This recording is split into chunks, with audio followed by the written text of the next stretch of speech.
You're listening to the Bourbon Nerdz podcast. Today's episode, 2026 State of Bourbon.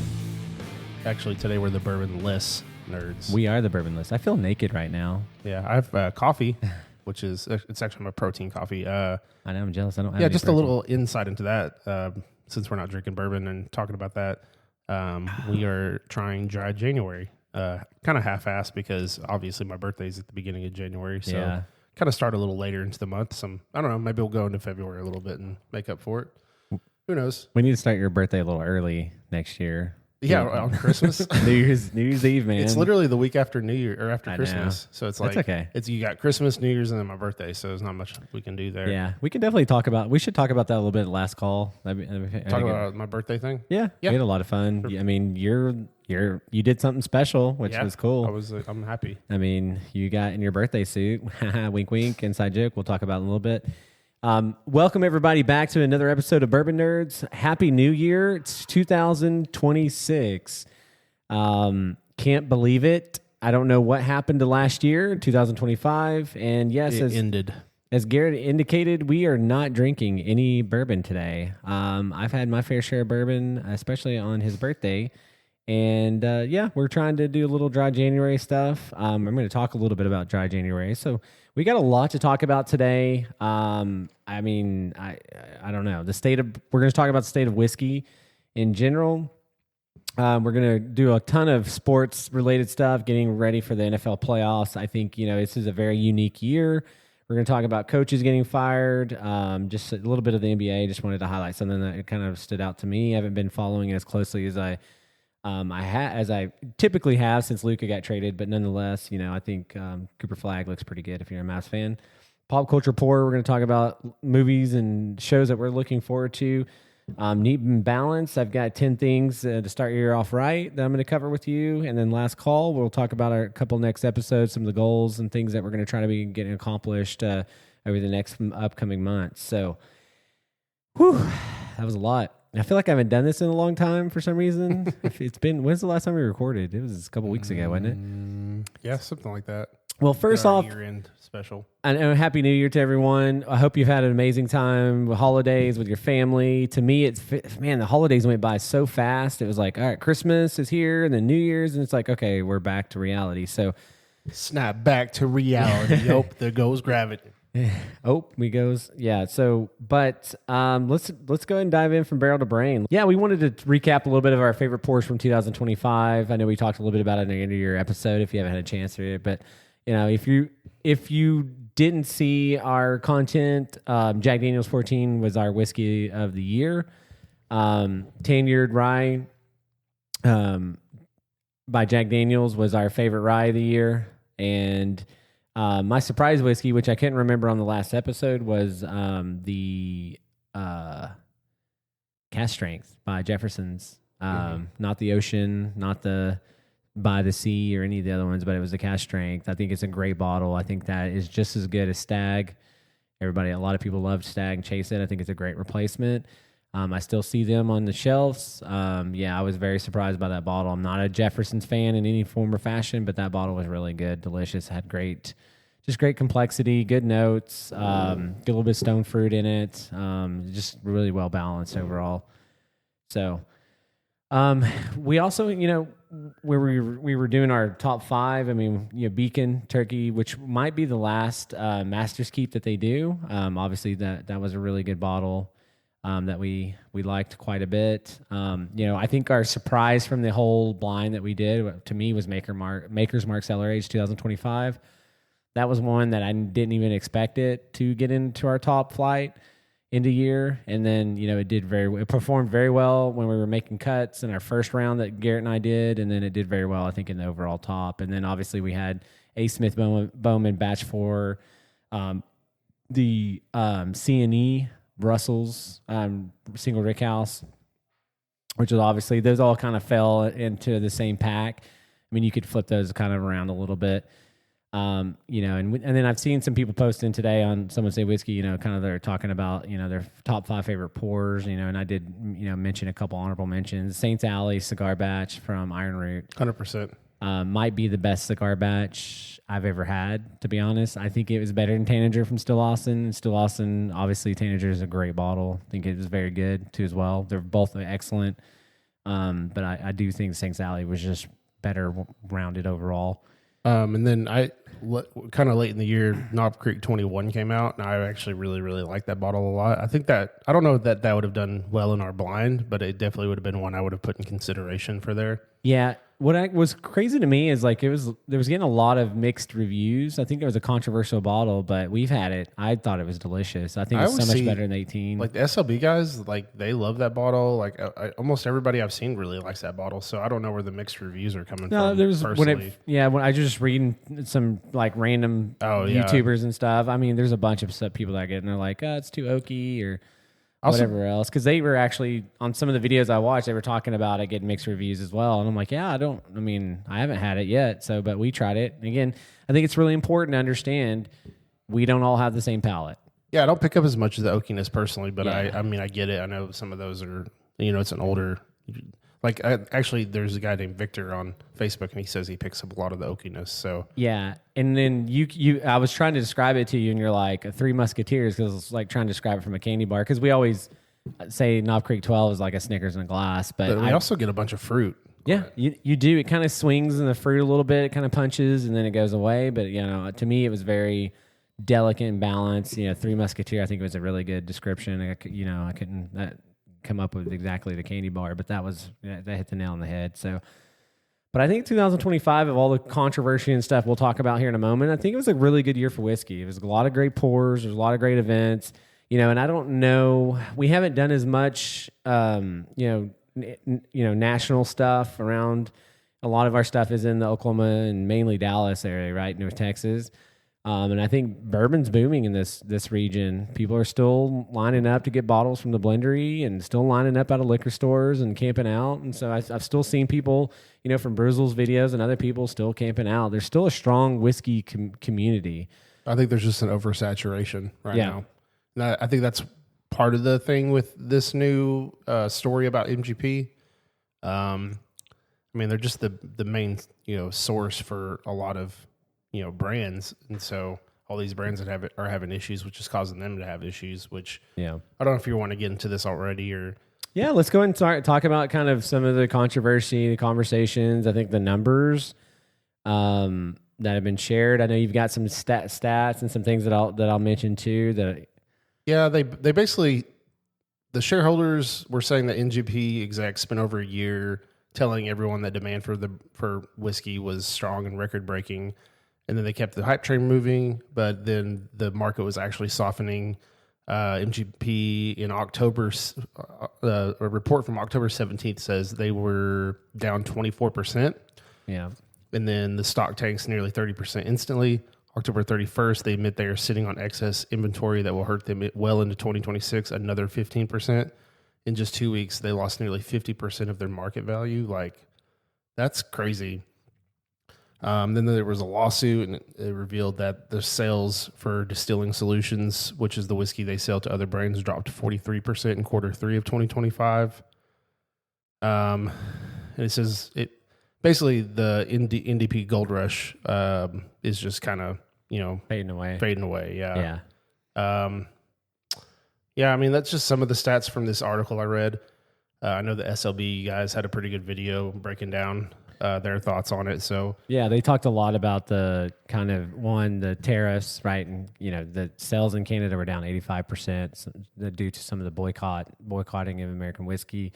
I think it was down 12%. Well, they're eventually going to get tired of that Canadian whiskey. Yeah, eventually. But you also have to some of the Canadian rye are really good. I was going to say Found North and stuff. You got to start taking Canadian whiskey a little more seriously, though. They're coming out with some. I was joking. I know you were. No. But on a real topic. I know. Actually, there's some Canadian rye. Actually, the Prideful Goat 12 had some Canadian rye in it. Actually, so I actually really like a lot of the Canadian rye stuff. I think they're doing a good job. Yeah, they were talking about exports to Japan being down 23%. So I mean, you've got exports going down. You've got Japan loves whiskey. Yeah, they do. I mean, obviously they love a little more Scotch influence. Maybe that means we'll start seeing Wild Turkey 12 here. That would be awesome. They won't be able to get it over there. Bring it over. Bring it to me.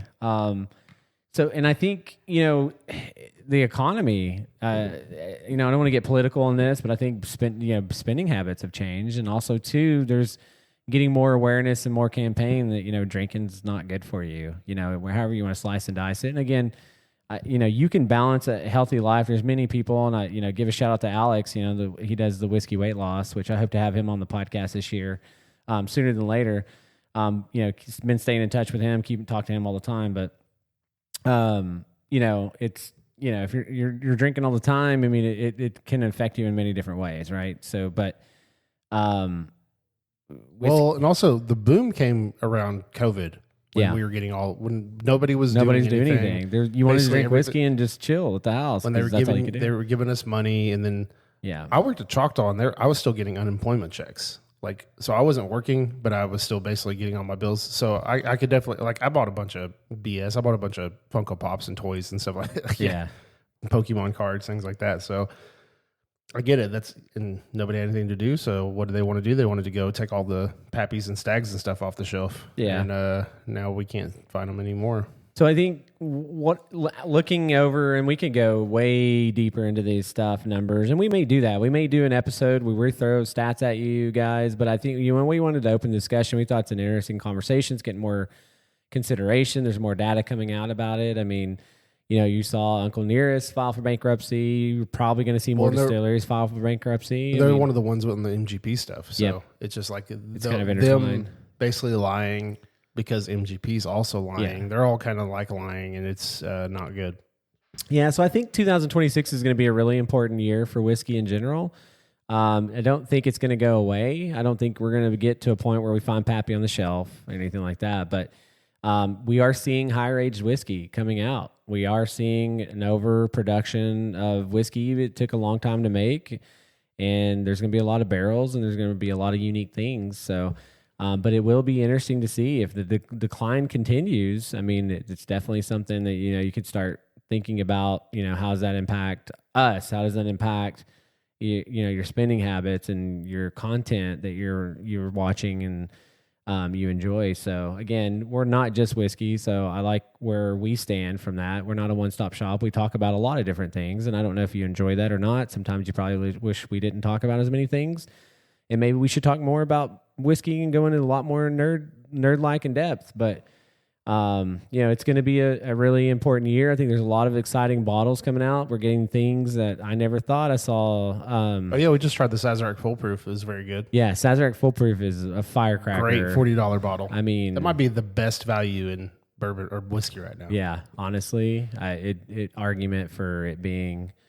it's definitely a contender, and it's delicious, and I'm super glad we got to We'll try have to do a best value in bourbon video or something. Yeah, pretty soon. We got Knob Creek. Well, we can, you want to talk about a little bit of the bottles, and then I'll talk a little bit about the history of Dry January. Knob Creek Cast Strength, 12 year. Knob Creek 12 Cast Strength.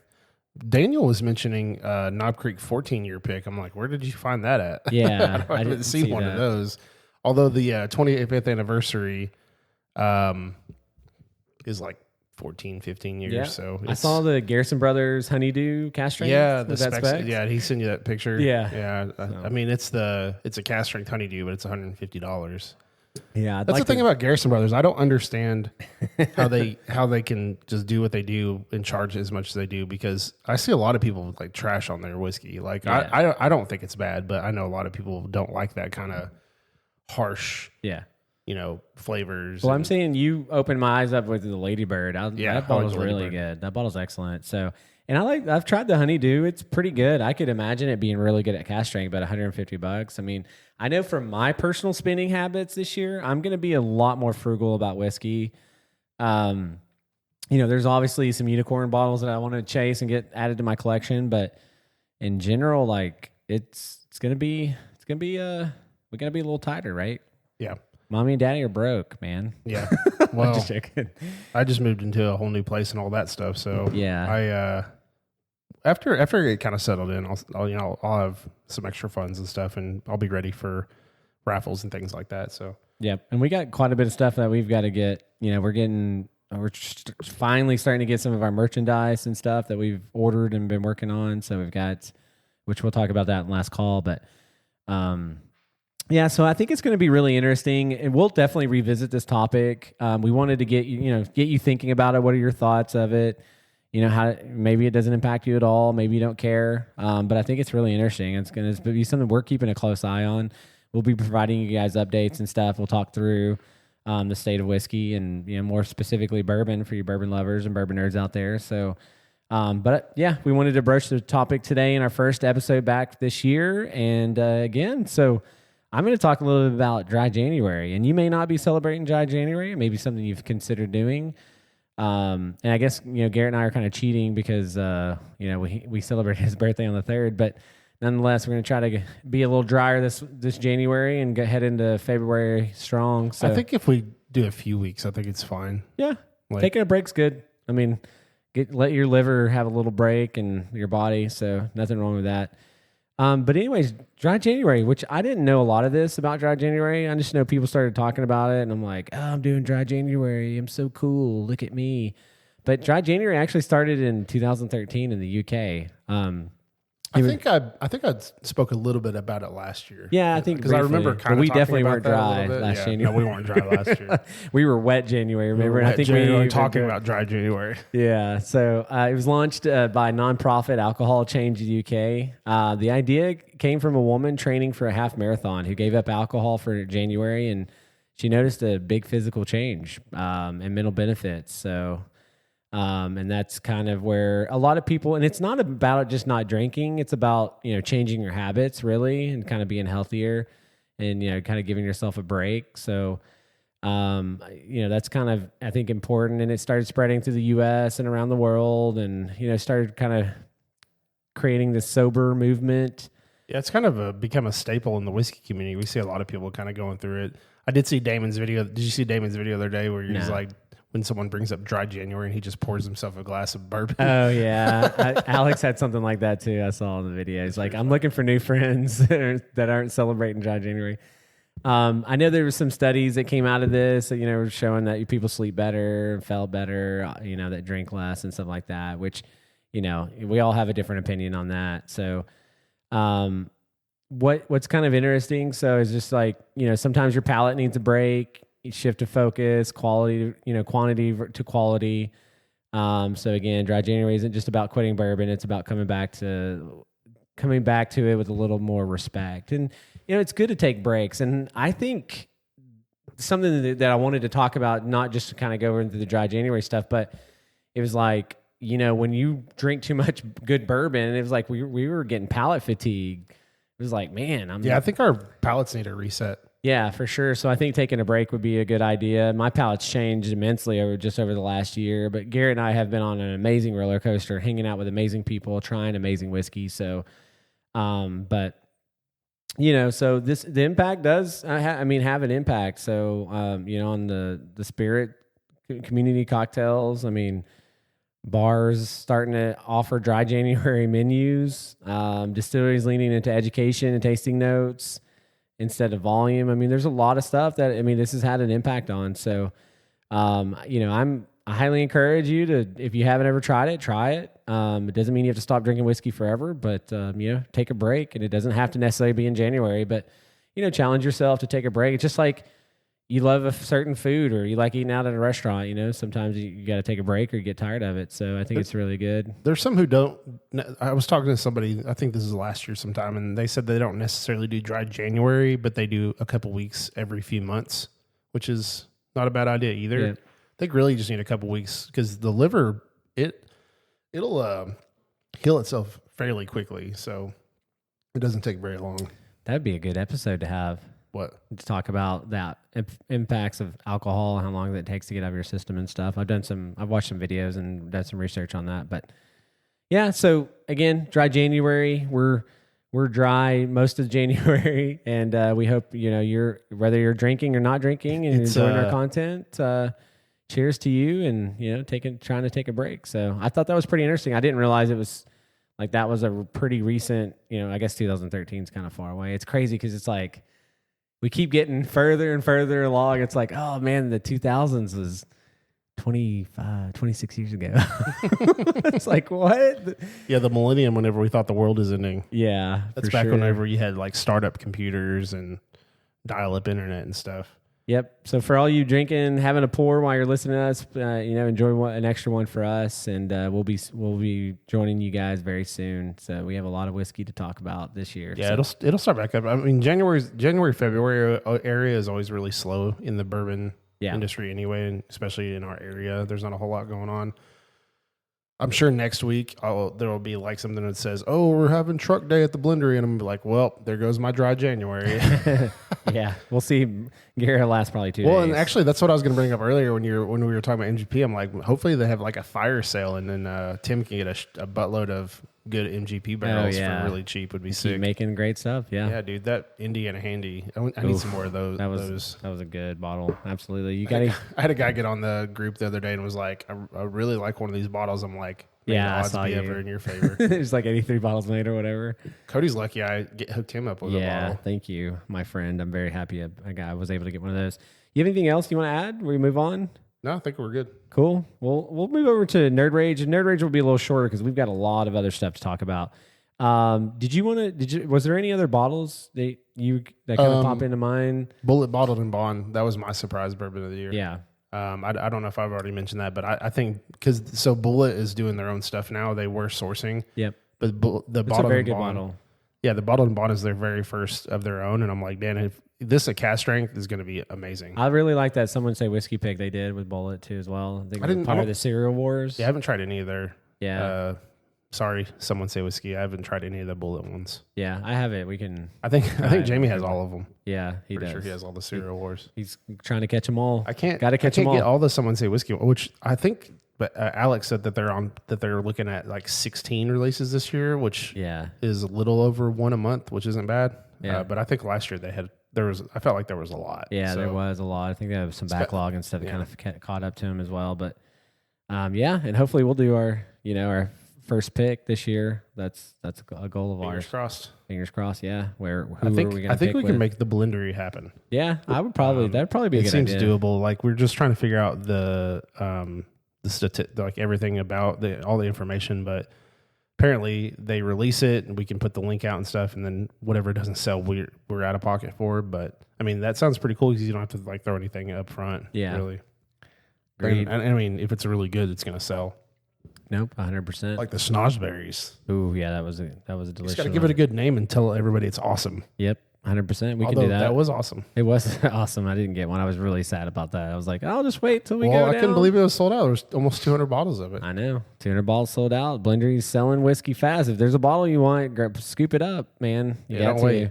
Can't even find their posts. And when people are reposting it, they're like, oh, hey, I'm going to get this back to the community. And it's like, bin. Yeah, people are just on there waiting. Yeah, it's crazy. It's within like 30 seconds to a minute, Jamie's on there. Bin. So, in the gaming world, 2026, we got any interesting games? I don't know. Are we heading over to Nerd Rage? Yeah, we're already in Nerd Rage. We didn't say Nerd Rage. Nerd Rage. Cody just went in there with. You didn't get our patented Nerd Rage. You want to do apologize, folks. I don't know. Here we go. 1, 2, 3. Nerd Rage. Sorry, we didn't do that. I robbed the community of that Nerd Rage. So is Grand Theft Auto 6 ever going to come out? Does anyone really care? I don't think. Well, not now. Everyone was really excited. The gaming community was very excited about that game. It looks incredible, but they keep delaying it. It reminds me of Duke Nukem, right? Yeah. Whenever the guy who plays a Choctaw who created the game just kept pushing it off to add all the new stuff, and so that makes me think that could be what they're doing, and it just kind of ruins the game. But we'll see. Yeah. So just a quick overview. Obviously, Grand Theft Auto 6. Marvel's Wolverine's coming out. That kind of looks cool. Yeah, that does look fun. Resident Evil. Is it Requiem? Requiem. Dude, I watched the trailer and I'm like, dude, this looks sick. Yeah. 007 First Light. Yeah. Ooh, that could be pretty cool. The new Fable should come out It doesn't have a release date, which it said it might have came out at the end of last year. So I don't know. It's like Grand Theft Auto, where it's like, who knows if it's going to release or not. There's a Halloween game coming out. That'd be right up you and Casey's alley. Some of those games aren't as fun as they sound. Yeah, I know. Well, a lot of them are multiplayer, which is kind of lame too. Because I just want to play and go kill some college kids. I don't want to have a person with me to Help me out. Elden Ring's coming out with a Tarnished edition. That's interesting. Halo campaign evolved. Lords of the Fallen 2. Trying to look through anything else. Onimusha, The Way of the Sword. That's Say that 5 times fast. Yeah, I can't say that. Pokemon Champions, Star Wars, Zero Company. That game looks kind of cool. There's another Pokemon game called Poketopia. I saw Poketopia. Which is like you're playing as a Ditto, which is really weird. Yeah. It looks kind of like Animal. Is it Animal Kingdom or Animal? What is that? Where you like wake up every day and you do different chores? It's Animal. Pokemon Go? No, it was a Switch game. It was, which I guess Pokemon is too, but it was Animal something, Animal Farm or Animal. Crap, I can't remember what it was called.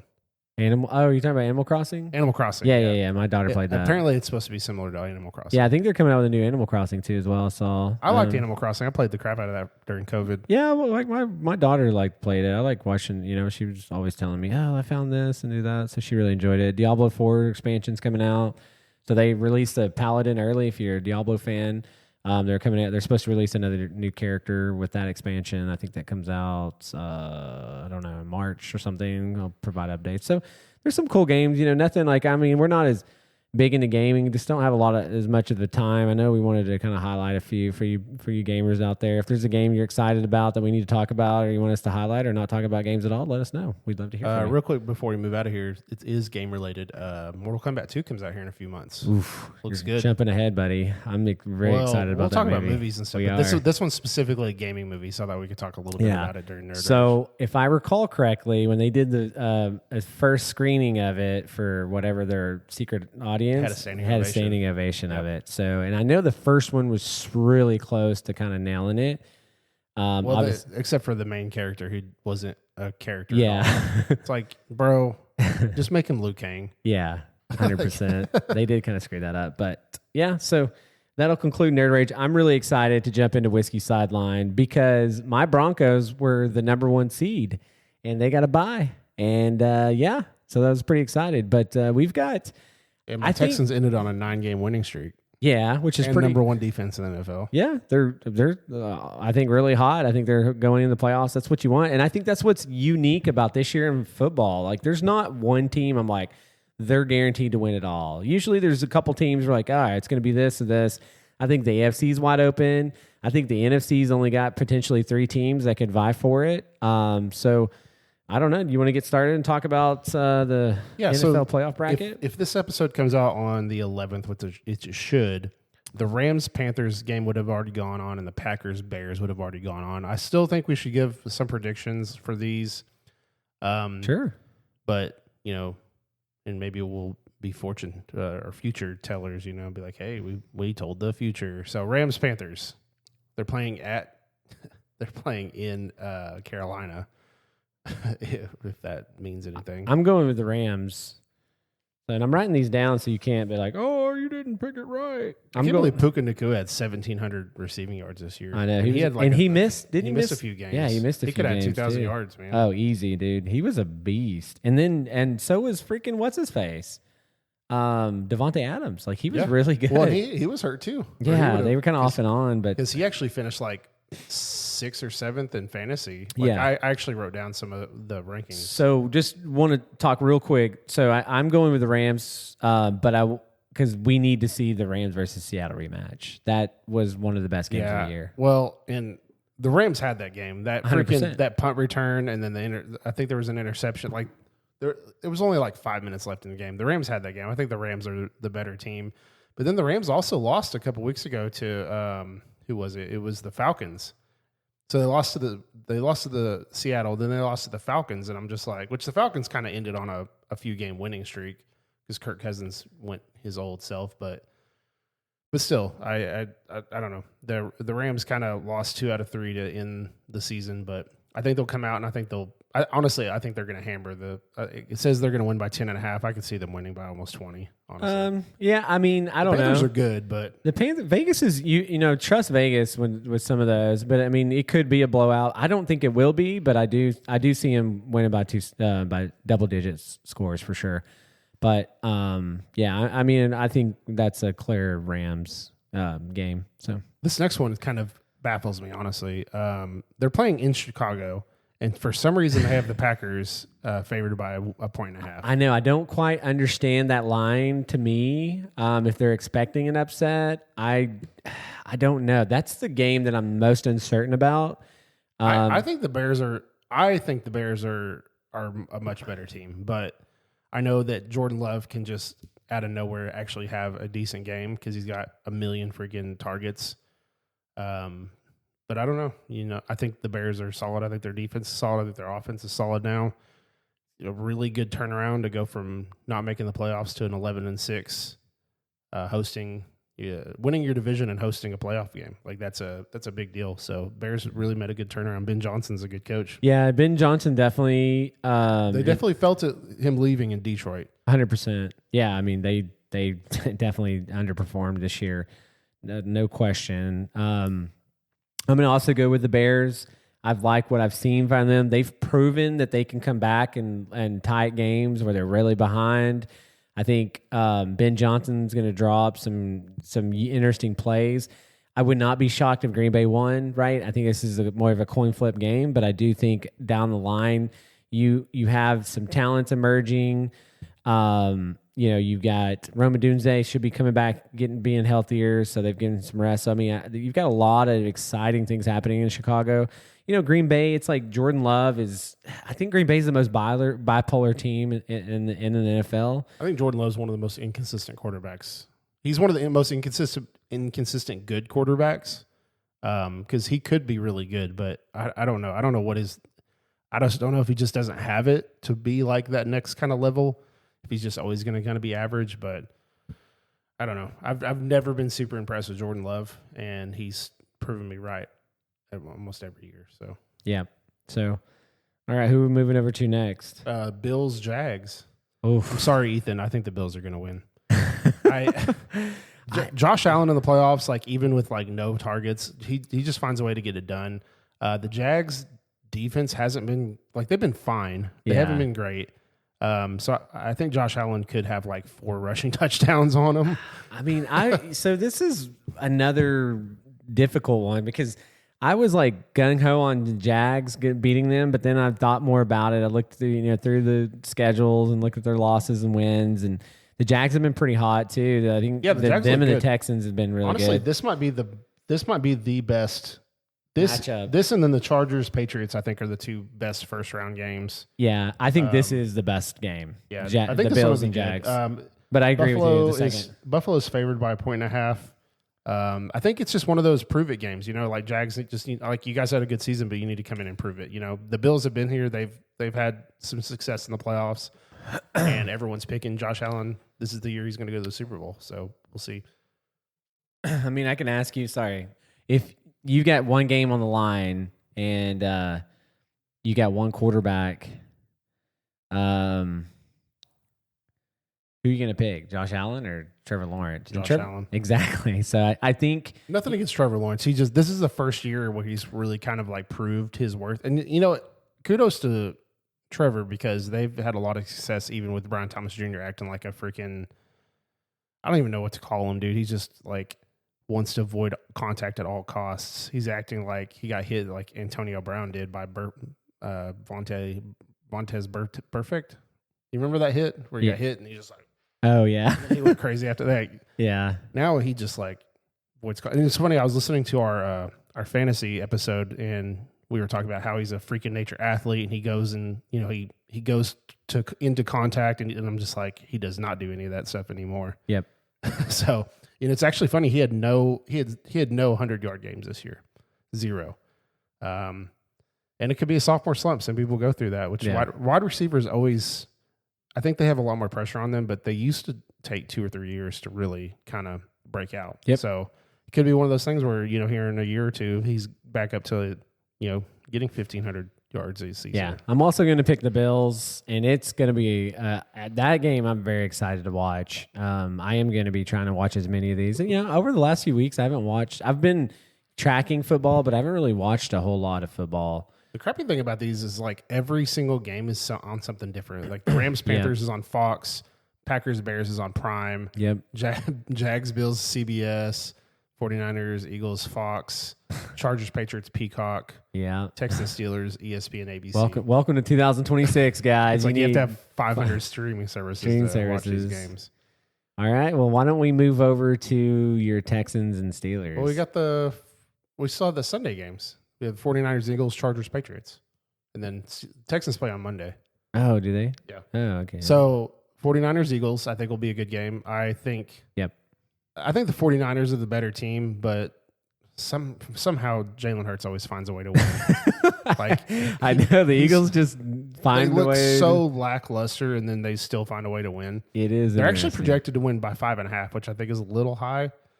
A little high of a line, but yeah. So I am going to go on a limb, and I'm going to pick San Francisco. I want them to win. And honestly, if they're hitting and Brock Purdy's throwing like he did a couple weeks ago, where he threw 6 touchdowns, like, dude, they're not going to stop him.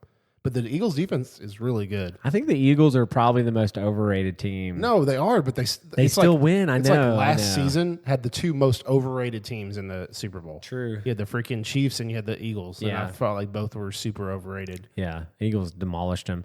Yeah, I just don't. horrible. I don't see the same heart in them, and I've loved the momentum. San Francisco's finally getting healthy. CMC has been healthy all year. A dog, man. And great. Watch, she's going to be number 1 next year in Brock fantasy. Purdy's finally healthy. Like their defense is suspect, so I think it's going to be. They don't have Fred Warner. Yeah, Eagles' defense is better, so that's man. It's tough. This could be like an 18-15 kind of game, like super low scoring. So I think it's just going to come down to those like little things, like making a field goal, like freaking the. Tyler Loop. Like Tyler Loop, man. He's a great kicker. Got Harbaugh fired. Yeah, he got Harbaugh. If Mark Andrews dropping the 2-point conversion last year, and then Tyler Loop. Yeah. The player. Harbaugh effect. Harbaugh got fired. I don't know. The Eagles should win. I want San Francisco to pick. I'm going to pick an upset here. I'm going to go with San Francisco, and I'm probably wrong, but hey. I think that's a coin flip of a game. Chargers Patriots. I think this is a game where the Chargers can just come in and play really well and beat the Patriots. Patriots had the number 1 easiest schedule all season. Yeah. I think that could affect them, but at the same time, the Patriots are talented. They could easily win this game. Drake May's been playing really good all season. I'm picking the Pats. I think it's going to be, Chargers have been kind of lackluster this year. They've been kind of bipolar too a little bit. They have, but when they look good, they look good. It just depends on which Martin Chargers Hampton dude is up. going to be a killer in the league if he can just stay healthy. But I like the Pats. Drake May is ascending to superstardom in front of our eyes. Travion Henderson, is a playmaker. They're being well coached. I mean, how does he not get Coach of the Year? Have they already announced it? Coach of the Year? No, they haven't announced any. Yeah, they haven't done awards yet. MVP. Yeah, I didn't think so. So, but I mean, how's he not? You know who I think should get Coach of the Year? Who? D'Amico Ryans. We ended the conversation. Dude, we went from 0-3 to winning 9 games in a row and being almost winning our division. Like, I think that's a crazy coaching job. Just turn around I like D'Amico Ryans. He's definitely in the conversation. And Ben Johnson too as well. They're going to give it to whoever is the top team in the league, like whatever. Mike Vrabel's I think you should give it to the coach who actually. I don't know. I could also see them giving it to the Jags coach. That was a huge turnaround for them. Agreed. Going from not making the playoffs. Yeah, you got 4 coaches that you can make a case for. I think. Yeah. So. And then Texans Steelers. You ready? Yeah. I mean, I don't think that a lot of people are picking the Steelers. I really don't think. I've seen like NFL analysts on ESPN. There's some of them picking the Steelers. I'm picking the Texans. I don't think they have Houston winning by 3. I don't think this is going to be a close game personally. I don't think the Steelers are that good. Aaron Rodgers made some really good looking throws against Baltimore, but that Baltimore defense is not as good as it used to be. Nobody. I mean, you have the best defense in the league. Like he's going to get Will Anderson could be in the conversation for Defensive Player of the Year. Yeah, 100%. And so you got Willie Anderson and Danielle Hunter coming at you. Like Aaron Rodgers isn't young anymore. He's going to be getting pressured all game. Is DK still out? I don't know if DK's playing this game or not. I don't think he's going to be back. I think he was only game. Yeah, I think he already had his. I think he served his 2-game suspension. Yeah, I can't remember if he did or not. Anyway, I don't know. I think our defense is obviously better, which they got TJ Watt back, so their defense is looking a little better now too. That's a huge game changer on the defense. I think our offense is more talented. we should win this game. And we're coming in on a 9-game winning streak. We're on a high. If we lose this game, I'll be really disappointed. I would be surprised. I mean, I think you guys have a lot of momentum going in. The Steelers have looked awful at times, and they've looked good. I mean, they looked pretty solid. They pulled one out. I mean, they got lucky against Baltimore. Let's be frank about it. Bro, Zay Flowers was just like left. Dude, if you leave Nico Collins that wide open, it's game. Yeah, like, you always put a safety over Zay Flowers. Like, I don't understand. Both of those, he just so open. I'm like, oh my God, how does that happen twice? Yeah, twice. He had like a 54-yarder and then like a 60-yarder. And honestly, our receivers are playing good. Like Xavier Hutchinson's playing really good. Yeah. Higgins is playing really good. Yeah, Higgins looks like Dalton Schultz is playing really. Nico has had a kind of a down year, but he's still been solid. He's just been consistent. Yeah, he's consistent. Yeah, he's not like having those like almost 200-yard games. Yeah, I was kind of sad about that, but I had him in one of my fantasy. He's been better than a lot of the receivers in that area. Yeah, I mean he's been for fantasy. We'll talk about fantasy here in a little bit. I went back and listened to our episode and made a bunch of notes. So okay, I'm excited. We're actually almost there because that was our last. Real quick, so who's going to the Super Bowl and who's winning? Man, he's trying not to be a homer right now. I don't know. I mean, it's tough. I want you to pick. Okay, I don't think the Pats have what it takes to get there. I look at it. I'm like, it's the Bills or Broncos, man. I think we're gonna beat you guys. Again, and we got lucky the last time we played. They you guys. reseed the second round, so it depends on who goes to the second round.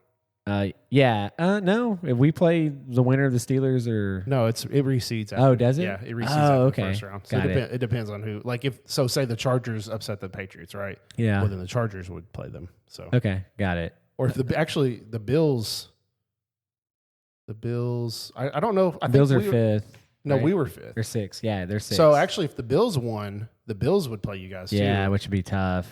Yeah, that would be. I don't know. I think there's going to be a lot of factors. I'm trying not to be a homer. I'd love to see the Texans in the Super Bowl. I don't know if we're quite on that level. It's kind of hard for me not to go against the Bills. I mean, the Bills are just solid. Yeah.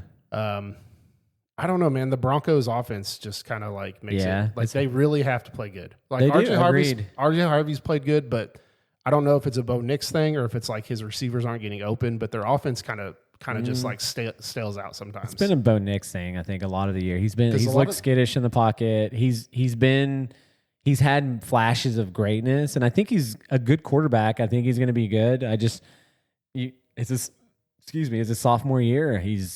Kind of reminds me of the Broncos team with Peyton Manning when he was having a really down year, but the defense got you there. Yeah. So I could see that happening because you guys had the fourth easiest schedule and had a lot of games where you were winning by like just a couple points. Yep. And we lost some really close games too, which early on in the season we could have won. I think it all is going to fall down on Bo Nix. Like it's how Bo Nix can play. I agree. I could not argue. I wish I was wrong. I don't know if we're going to make it to the Super Bowl, honestly. If I was going to put money on a team, it would probably be the Bills, to be frank. But can you just imagine if Josh Allen had some weapons? Yeah. Like it's insane, like how good he is, and he just has he has Shakir, who's good, but he's not a top guy, and then he has his tight ends, and then he has James Cook. Like that's why the Bills have struggled this year. They don't have like a top dog. Like imagine if they wouldn't got like a Devontae Adams or something, or just had somebody to catch the ball. For sure, man. What about? So I'm gonna pick. Gosh, my NFC. I'm going Rams. I think the Rams are the best team. Yeah, I think the Rams Bills would be an interesting Super Bowl. Yeah, Rams Bills, Seattle. I could see Seattle making it there, but yeah, I don't trust Darnold in the playoffs. We'll see. Yeah, that's fair. I think Seattle's defense is they've really put it on. Like they held the 49ers to like 3 points the other Yeah, it's funny. I had like a definitive how I was going to answer that question, and like I did more research and I've thought a lot more about it. So I'm going Rams Bills in Super Bowl. I'm going to say the Rams are going to win the Super Bowl again this year.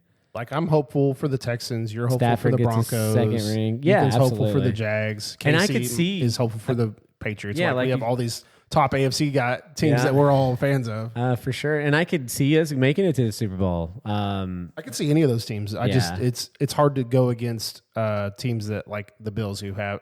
I feel like this is setting up for the Bills. I just think the Rams and Seattle are the best well-rounded teams. I like the 49ers. I think if the 49ers get past the Eagles, they could definitely compete too. Yeah, it'd be interesting.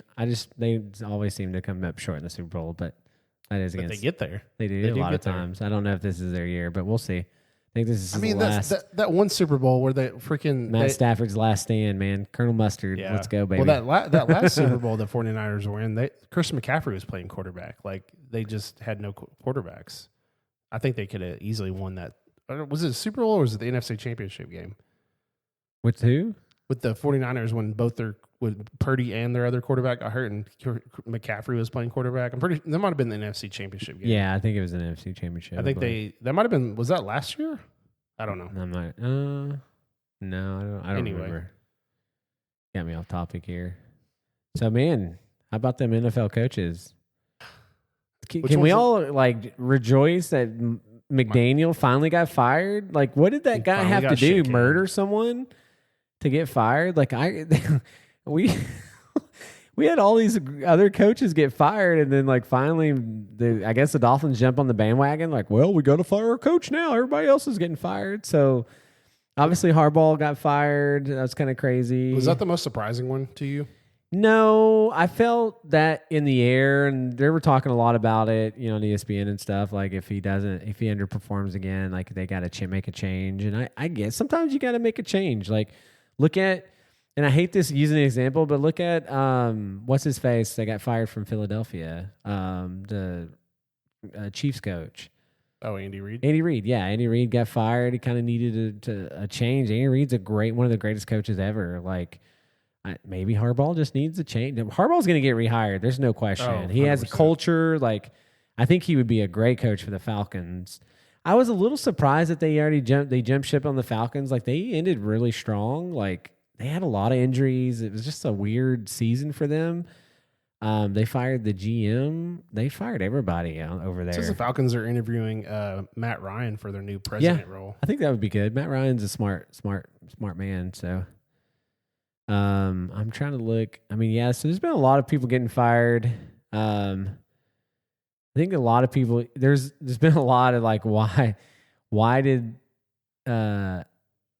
it take so long to fire Mike McDaniel? Like, I don't know. Like, I need to read more about that stuff. I just don't know why it takes so long, but it's tough to be a head coach in the NFL these days. You got to drive a lot of results. I was kind of surprised with Pete Carroll being fired after 1 year. Yeah, Pete Carroll was a little surprising, but then they're paying $60 million this next year for 5 different coaches that don't even coach there that sounds like a Raiders thing to do. It's the most Raider thing ever. Yeah. And then the Cardinals fired Jonathan Gannon. Cleveland Browns fired Kevin Stefanski.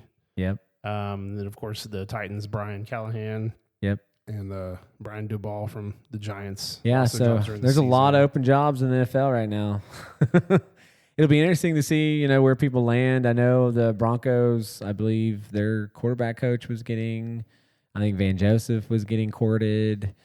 I mean, Harbaugh is obviously going to pick up one of those spots. I think Harbaugh will be one. I think a lot of people will really go after Harbaugh first. It'll probably be Harbaugh will be the first to get hired wherever he decides he wants to go. He'd probably pick his litter. I don't know, what those guys are going to say. The Raiders have some young talent. With Max Crosby and Ashton Genty and Brock Bowers. Yeah, they needed an offensive line and a quarterback. Offensive line. I mean, it's kind of the same with the Falcons. They have all this talent, but I mean, you got Kirk Cousins and what's the other dude's name? I can't think of his name. Penix. I don't think either one of those guys are your future. Yeah. Well, Kirk Cousins is getting pretty old. Penix, I don't know, showed flashes, but doesn't seem to be consistent like a lot of the quarterbacks. So that'd be really interesting. But yeah, there's a lot of people get fired, so it'll be interesting to see how everybody. How you get fired on your day off, Craig? So yeah, can you believe? So I was looking at the NBA standings, and the Thunder are. I don't see how they don't win unless they get matched up in the playoffs against San Antonio. And then we got blown out by 30 points to the freaking Hornets. So I think win them all, man. I think we've gotten our core lineup back, and we're just kind of rusty together. That obviously makes a lot of sense. You guys have a ton of on and off injuries. So I think it's good because I think we need to go through some of these struggles to really kind of like reevaluate and be like, okay. I mean, we beat the Jazz last night in overtime, which is whatever. But that Hornets game really pissed me off. I'm like, dude, how do you get blown? How do you not even score 100 points on the freaking Hornets? They're one of the worst teams. Real quick, what is up with Trae Young wanting to be traded to the Wizards? He did get traded. No, I know, but why? I don't know. The Wizards are like the worst team in the East. They've won 10 games this season. Like, I have no idea. Like, I really want to go to Washington. Why? I'd have no idea. You don't want to go to a contender? You just want to go play for Washington? Because, like, I think the Mavs were going to try to work out a 3-team deal to send Anthony Davis and try to pick him up. But I guess he wants to go be the man in D.C. Good luck, buddy. Yeah. Good luck to winning 20 games a year. Sure, dude. You guys are so set over there. And like, when's the last time Washington made the playoffs with Gilbert Arenas? Anybody even remember that name? Yeah, I remember Gilbert Arenas, man. I was great with him on Mr. NBA Pop Live. Pop. Yeah, I used to score 50 points with him. The East, I was shocked at Detroit. I knew Detroit, like, they were pretty good last year, but they're number one in the East. Like, I still think the Knicks are probably the better team, but Detroit looks good. Yeah, I like the Knicks a lot. I'm honestly surprised Giannis hasn't left Milwaukee yet. They're still not in the playoff picture. No. Honestly, the East is kind of... They're just trying to milk that to get the most out of it. And then we're going to trade Anthony Davis for a bag of peanuts. Yeah, might as well. Jeez. Anybody want a peanut? He wants a max contract. The dude doesn't even play half the games a year. Like, we knew what we were getting from him. Street clothes, Anthony Davis, man. You know, Cooper Flag looks good, man. He's going to be good. He's. I mean, you guys are only a couple games out behind Memphis for that. Guess who's coming back? Yeah. Who? Oh, Kyrie's coming back? Yeah, Kyrie's coming back. Yeah, I wasn't sure when the time frame on that was. I believe he's coming back like the next game. I mean, you guys are only 2 games behind Memphis for that 10 spot, so it's like... Yeah, maybe we'll be in the play-in. Not sure I really want to be Phoenix there. Or Golden State. I kind of want them just to blow it up and just build around Cooper and TJ, or not TJ, PJ, sorry. PJ's a thunder killer, man. We got to keep him. So... Ever since LeBron came back, the Lakers went from the second in the West, and they lost like 7 out of the last 10 games or something. Yeah, because you can just tell JJ Redick's pissed. He's like, dude, this team sucks because LeBron James sucks. Yeah, I know you hate LeBron James. No, but like you can tell they're frustrated by him. Yeah, like he's out there just goofing around and talking to players. Like it's like he's not even. And then he'll go out and have 30 points or whatever. But yeah, like you can tell Luka's frustrated. You can tell JJ's frustrated, but. I mean, obviously Luka's played phenomenal, but Austin Reeves has been insane. Well, and I think Austin Reeves has been hurt too. Yeah, but before he got hurt, he was playing Austin incredible. They should have just. We should have got him in that trade. Like, I was so stupid not to get Austin Reeves. And Max Christie's a fine player, but we should have got Austin Reeves, man. Yeah, Austin Reeves with Cooper Flag would have been. I know that. Start the. I just can't believe the boys club. The Clippers, man. The Clippers just fell off. Yep. They're done skis, man. The Golden State's at the end of their careers. Houston's kind of dropped down too. They're in the 6th seed right now. Yeah. I thought they would kind of be the easy 2, but San Antonio has been pretty good this year. They're the 2 seed in the East or the West right now. Yeah, they're building a good squad around. I'm picking. I think that man, I can't believe Indiana went from being in the finals to 6-31. Like what is Halliburton even playing? Is he still out? He had the Achilles thing in the finals. Yeah, I'm not sure. No, it doesn't look like he's been playing. Yeah, I don't think. I mean, that's probably part of it. You just have Siakam out there, really. Yep. So, kind of sucks for Indiana. Yeah. Making the finals, going to 7 games, and then now you're just dude. They were on fire too, dude. They were and he. Oh, that was such a sad thing to see. I still think the Thunder would have pulled it out, but man, that game would have been different. Was hitting, bro. He was hitting from like half court. I was like, rut-row, are they going to get beat? Like, that was an incredible. I think the Knicks Thunder will play in the finals. That's my predictions. I can buy into that right now. I think I've liked. We definitely need to figure out a way to beat San Antonio because they just have our freaking number. They do. It's insane. They're the biggest threat to you guys right now. They just match up so well against us. Yeah. It's it's kind of scary because they beat us 3 times in a row, and then I think we play them 2 more times. When are those games? We play. We play the 13th of this month and the 4th of February. So if we can win those 2, I'll feel a lot better. Yeah. But Just wanted to quickly, I mean, we're still haven't seen what this, but LSU signed a new deal with Nike. It's called like a Blue Ribbon Elite NIL program. It's kind of going to probably be a game changer. They're going to highlight, 10 different athletes. It's, obviously going to highlight, two of their main football players, DJ Pickett and Trey Des Green. But it's supposed to be a really cool program where they're going to be highlighting, giving players more creativity and designing and stuff like that. So I think it's something definitely to keep an impact on. The NIL is impacting all of college football, right? Money's changing the way we think and play and transfer portals and all that stuff. So I think that deal was signed through 2036. I think it's a very unique deal. You should go read a little bit more about it. I think it's really interesting. It's not just all about money. It's about, giving the players more rights and access to things. So I think it'll be really interesting to see how that translates and how that impacts college football. And LSU, has been a pretty good football team over the years and won some national titles. And I think they'll be a good contender. I think this deal will be a huge playmaker for that and people and recruits wanting to go play for them. So again, unfortunately for all you college football lovers out there, the game's changing in front of your very eyes. So it's more about money than it is tradition and all that kind of stuff. But we'll talk about that another day. I just wanted to highlight that. And that'll conclude Whiskey Sideline. Is it? I was going to talk about fantasy stuff. Shoot. Yeah, I'm sorry. Man, I'm just trying to move on. Zooming along. Well, we can go through this really quick. I just wanted to kind of go back on. Yeah, fantasy football. I sucked this year. I only made the playoffs in one league. I got third. This is the worst fantasy year I've had. Yeah, you won 3 in a row, baby. Yeah, you won 3 in a row. That's something. That's an amazing accomplishment. I've won back to back before in the league, but winning 3 in a row, that takes a lot of. And I made a horrible trade in that league at the beginning. I traded JSN and Achan at the beginning of the year. Yeah, but I got Jamar Chase, so that was working out well for me. But okay, so just going back to, I listened to our old fantasy episode, and I just want to go through real quick kind of the things that we said. We had some value picks. Cody picked Dak Prescott and Kyler Murray as his quarterbacks. Yeah. Dak finished 6th. Kyler finished 38. Well, so he 50-50 got shut down for the year. Well, and he didn't really look good. No, I was definitely wrong. You talked to Kyler a lot. I did. I thought Kyler was going to be pretty good, and I like Dak. I think Dak was really good. Dak, and then I like Drake May. But Drake May was on your list, so Drake May was on my late round sleepers. Yeah. So on the values, I had Herbert and Stroud, which Stroud finished 21st, which he was okay.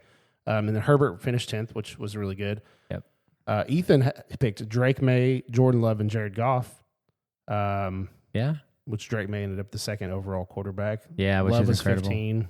He was whatever. He had some down games, and then Goff finished 9th. Yep.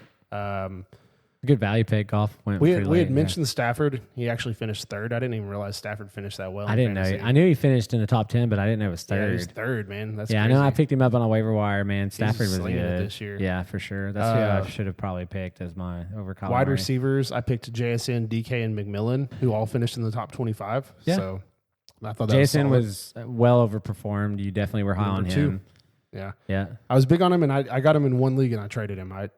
Which I thought I was getting good value for Chase, and I mean Chase was very good. Yeah, he wasn't JSN good, but he was really good at the end of the season. He ended up winning it for me. Yeah, you picked Olave and Calvin Ridley. Calvin Ridley lost me a lot of leagues. You're like take it to the bank. He's going to finish top 15, and I'm like, good call on Olave. I did kind of turn around because I thought he was. Yeah. Whenever I was listening, I thought he was higher on the rankings than he was, and I was like, "Oh, he's like in the 60s." Yeah, that's a better. Yeah, and I didn't get Olave at all in any league. I got him in 2 leagues, and I didn't make the playoffs in either one. Yeah, I had a lot of Calvin Ridley, and that was god awful. He was such a critical pick, and I think he was going in the 6th round, I believe, or something like that. But that hurt me a lot, not being able to, and I held on to him instead of pulling the plug. I thought, give Cam Ward a little bit of opportunity, and then he got hurt, and then he just didn't show up and disappeared. It was just a lot of... Yeah, Cam Ward looked better at the end of the year. I think next year they'll be pretty good. I was definitely wrong about Calvin Ridley. Then Ethan had Brian Thomas Jr. Yep. And Cody said he'd rather have him over Jackson Smith and Jigba. I was wrong. Absolutely. Then he said Devontae Adams, Drake London, which I think if Drake London didn't go through so many injuries, he would have been. No, when he played, he was clear number one. He finished 19. He still finished top 20. And then Devontae was 12, and he went through some injuries. He was actually, I think, 6 for a while. Yeah, but if you do Drake London's point average and didn't get hurt like he did, again, it's what ifs and buts and candy nuts. He clearly would have been a top 5 receiver. Brian Thomas Jr. finished 43 for those curious. It's crazy. Running backs, you picked Chase Brown and Chuba Hubbard.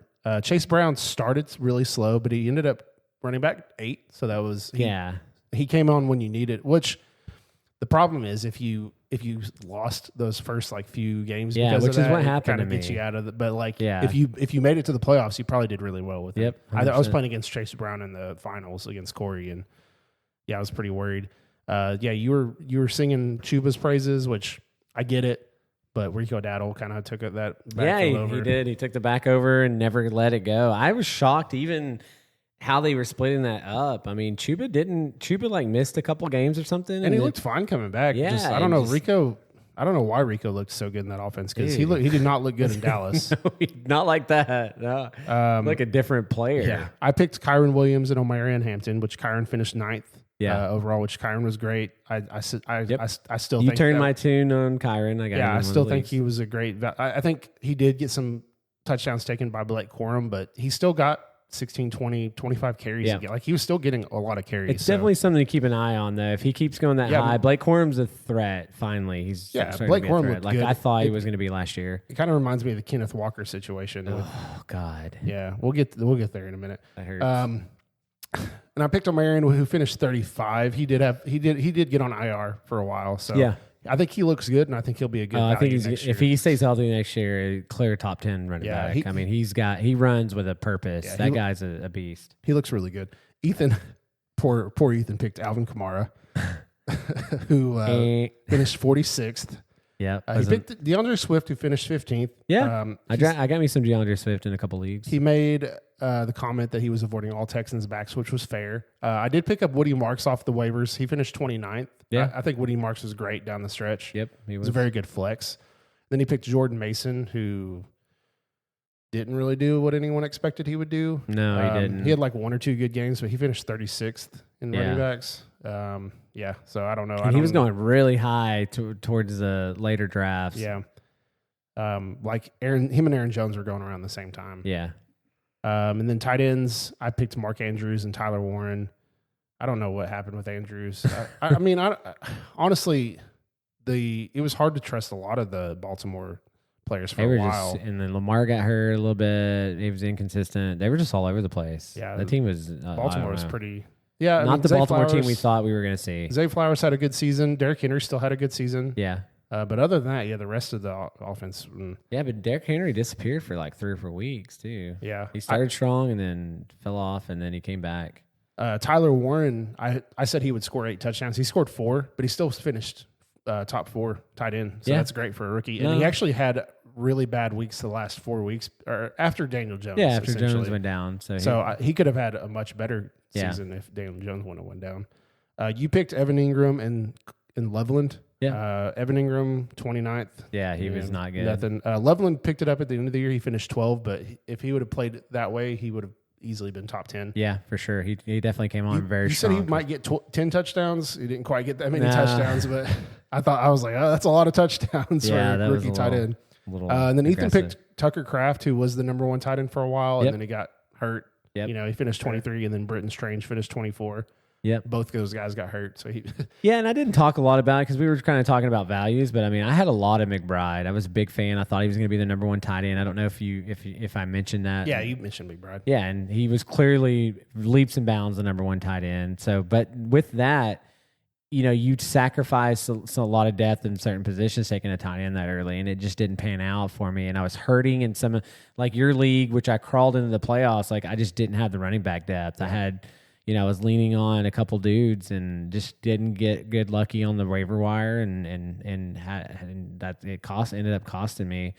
But I came on strong towards the end of the year. I went on a 6-game winning streak in the Choctaw League, which I was dead last in that for a while.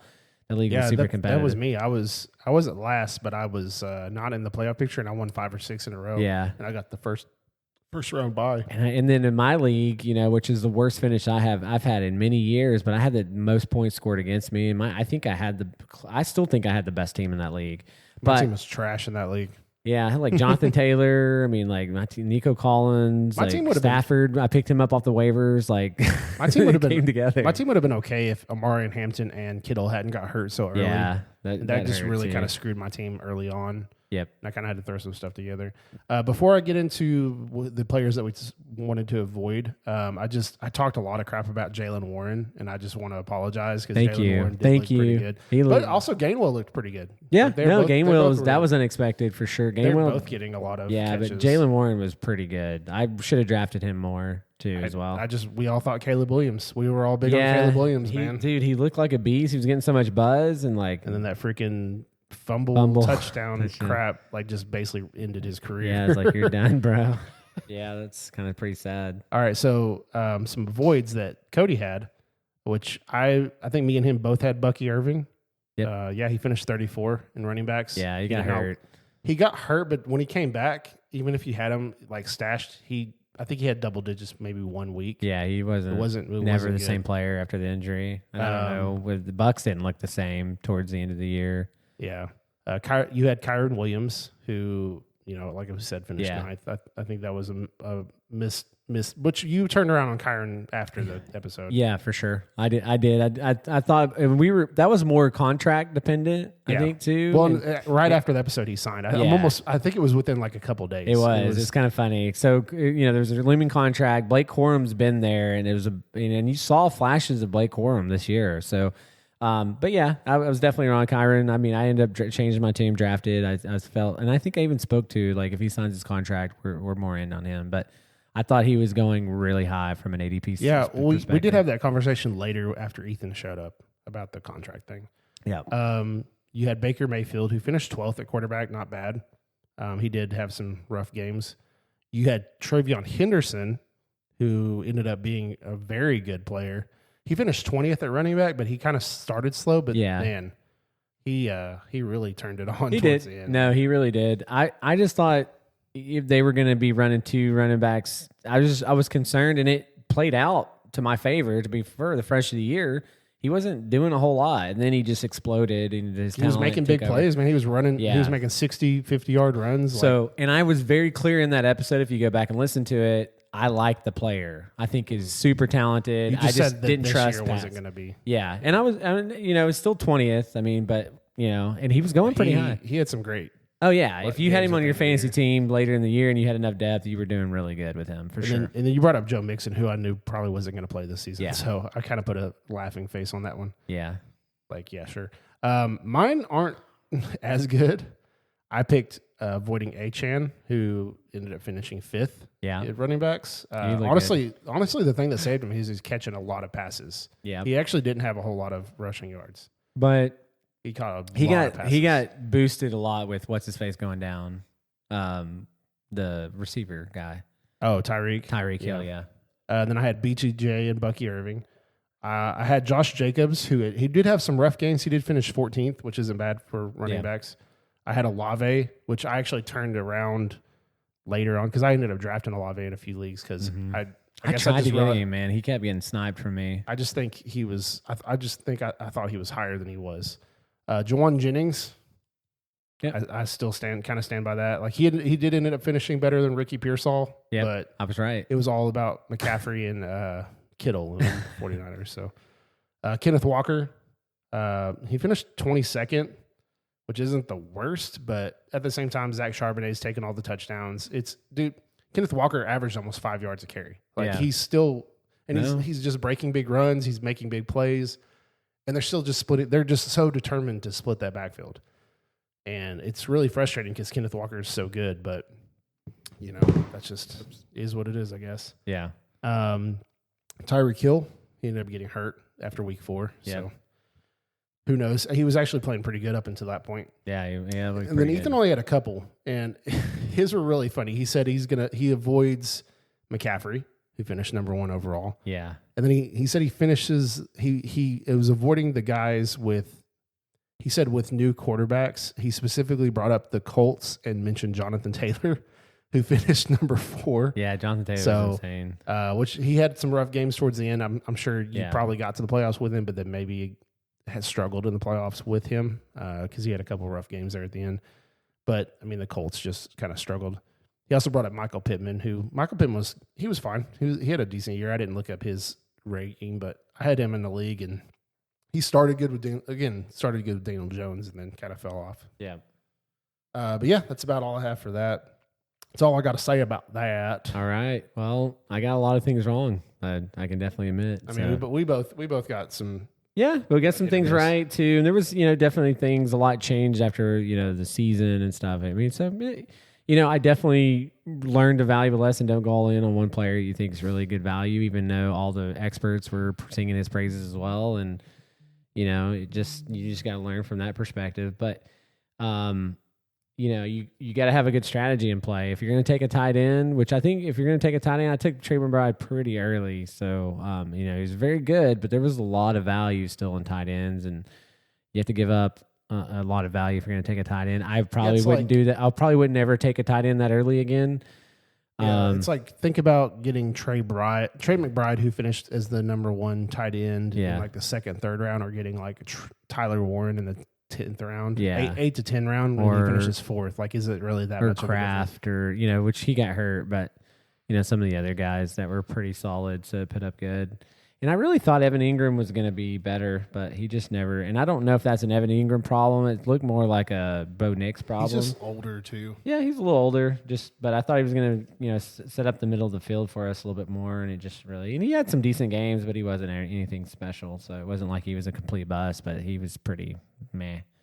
So, all right. Well, that's going to conclude Whiskey Sideline officially, and we're going to move over. Thank you for doing that research and calling out all my mistakes. I appreciate you, Garrett. Let's move over to Pop Culture Pour. We've got a lot of exciting stuff, and we'll try to keep this a little bit limited, or we can sit here and talk all day. But let's start with the movies that you're excited about in 2026, and I'm sure Scream 7 comes out next month. How excited are you about that movie? I'm very excited. I'm excited to see what happens. It's going back to Sidney Prescott as the main girl, and Stu Macher is back. Yeah, I don't know how much he's back, if he's just being AI generated or whatever, or if he's actually back and it's the Cult of Stu idea that they had from the original Scream 3. But yeah, I was going to point out couple movies that really stood out to me that I'm excited about that aren't Marvel related or superhero or anything like that. Besides, and also Mortal Kombat 2, but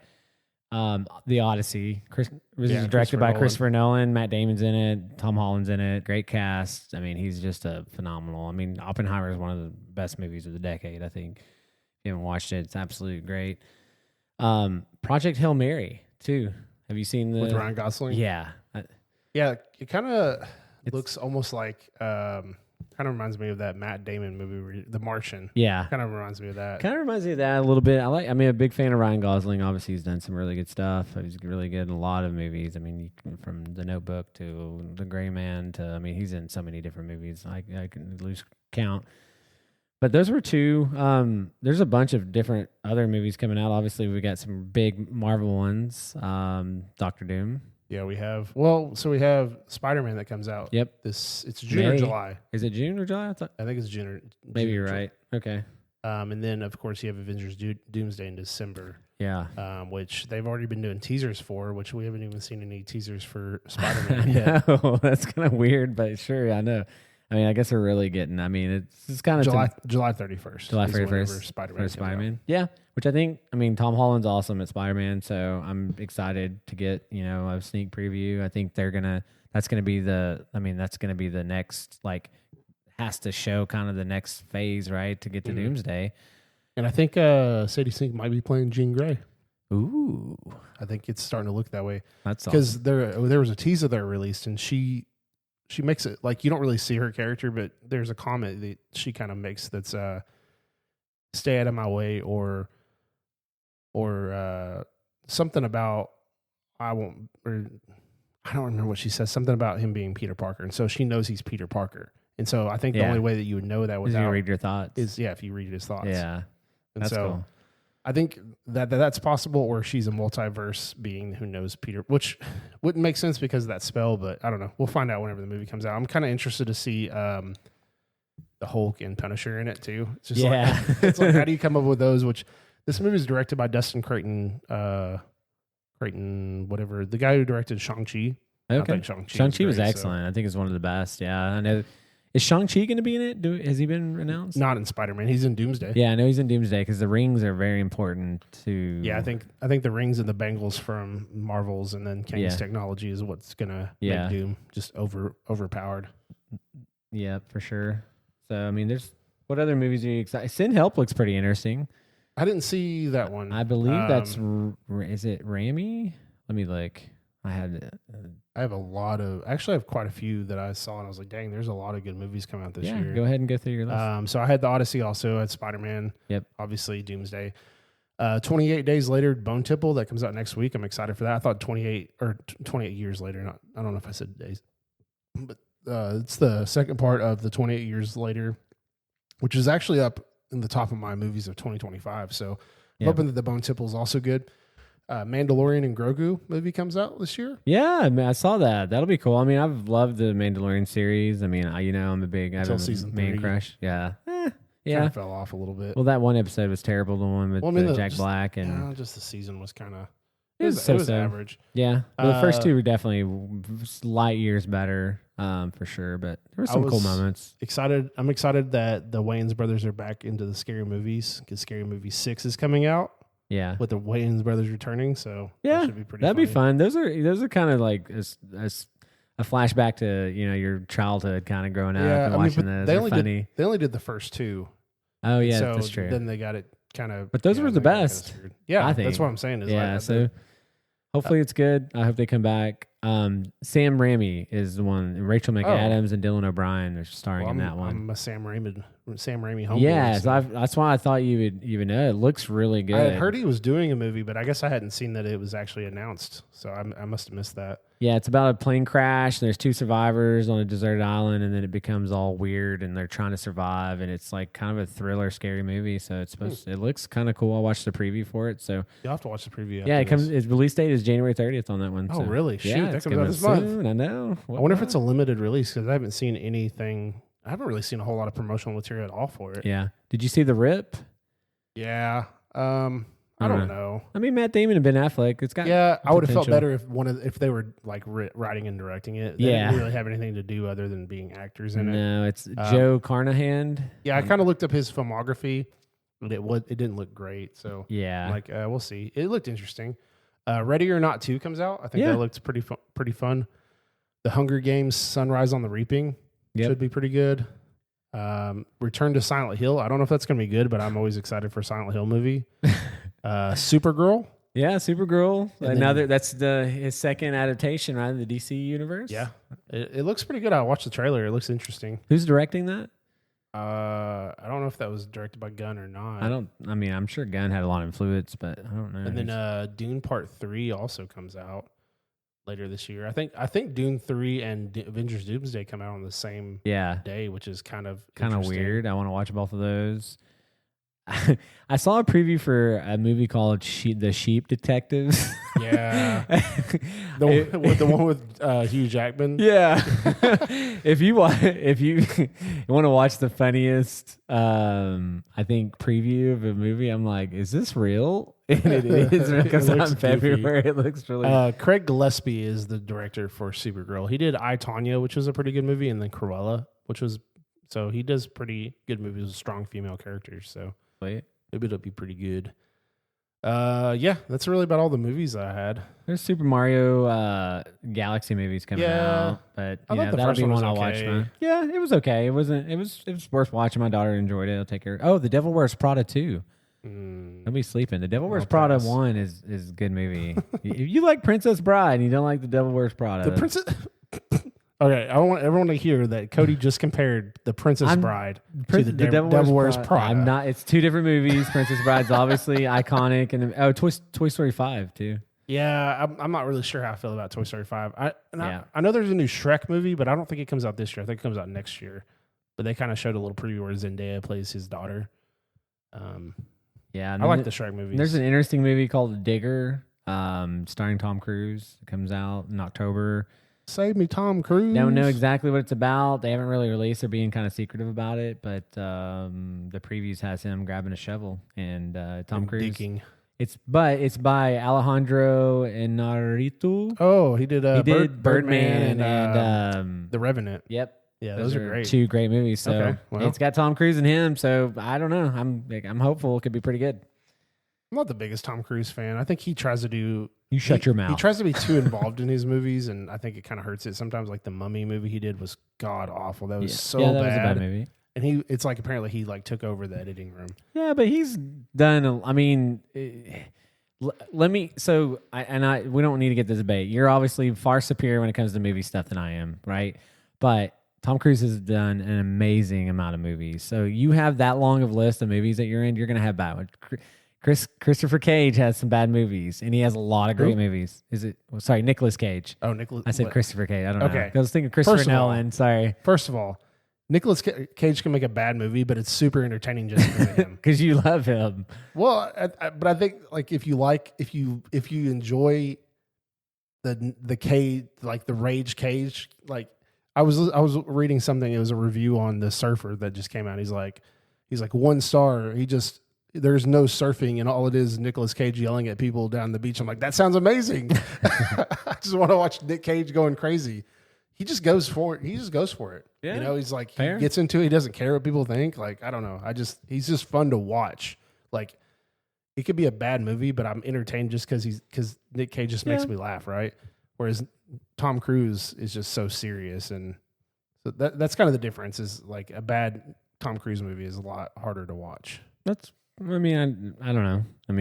Agree to disagree, but they're both can be bad to watch sometimes for me personally, but I don't know. I'm not saying one's better than the other. I'm just saying like Tom Cruise has a lot of great movies. He's got a huge array of. I'm not saying that he doesn't have good movies. But he's not a lock anymore for like, oh, this could be a great movie because Tom Cruise in it. I could definitely agree with that 100%. But I'm excited to see what they do. So some interesting movies out. Would love to hear from you. What are you looking for? What did we leave off our list?